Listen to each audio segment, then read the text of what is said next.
ঢাকা শহর যদি বন্ধ হয়ে যায় তাহলে আমাদের চাকা ঘুরবে কেমনে, আর আমাদের পেট চলবে কেমনে? এই আন্দোলনগুলো আসলে আমাদের মানে খুবই বেকায়দা হয়ে যায়, আর চলতে পারি না। বিভিন্ন দাবিতে রাস্তা অবরোধ ও অবধারিত যানজটের কারণে ভোগান্তি পোহাচ্ছেন সিএনজি ও পাঠাও চালকরা। প্রতিদিন তারা যে আয় করতেন, অবরোধ ও যানজটের কারণে তা কমে এসেছে। 5 তারিখের পর থেকে যে দেশ স্বাধীন করতেছে মানুষ বলতেছে, এটা আমার কাছে একটু আশ্চর্যজনক মনে হয়।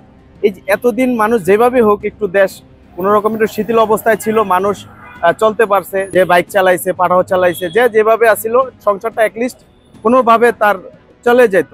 মালিকের জমা দিতে পারি নাই, 500 টাকা ভাড়া মারছি, আরো 3 ঘন্টা দাঁড়ায় ছিলাম, তো আমার তো সংসারই চলে না। পাঠাও কিংবা সিএনজি চালকরা ব্যাটারি চালিত রিক্সা রাস্তায় নামানোর বিরোধিতা করছেন। কেউ কেউ বলছেন ব্যাটারি চালিত রিক্সা আমদানির আগে ভাবা উচিত ছিল।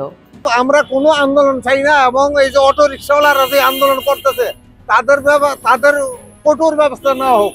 এই গাড়িগুলো যখন ইম্পোর্ট করে তখন তো আপনার ওরা ভাবা উচিত ছিল যে এই গাড়িগুলো ইম্পোর্ট করতেছি, তাহলে আপনার এইভাবে কারেন্ট ক্ষতিগ্রস্ত হইব আর মানুষ চালাবে। সিএনজি ও পাঠাও চালকরা বলছেন তাদের আয় কমে গেছে, নিত্য প্রয়োজনীয় জিনিসের দাম বাড়তি। তারা শান্তি ও গতিময় রাস্তায় ফিরতে চান আবারও। আন্দোলন চলে, এরা রাস্তার মধ্যে যানজট সৃষ্টি করে, এদের জন্য আমাদের ইনকামের একটু ভালো না। ঠিক আছে, যদি একটু রাস্তায় যানজট কম থাকতো তখন মোটামুটি আমরা ভালো একটু গাড়ি চলে আরাম পাইতাম। হাইকোর্টের রায়ের পর ব্যাটারি চালিত রিক্সা চালকরা আন্দোলনে আছেন। সর্বশেষ পাওয়া খবর অনুযায়ী চেম্বার আদালত হাইকোর্টের রায়ের উপর স্থিতি অবস্থা জারি করেছে। রাজপথে ব্যাটারি চালিত রিক্সা চলতে আপাতত কোনো বাধা নেই।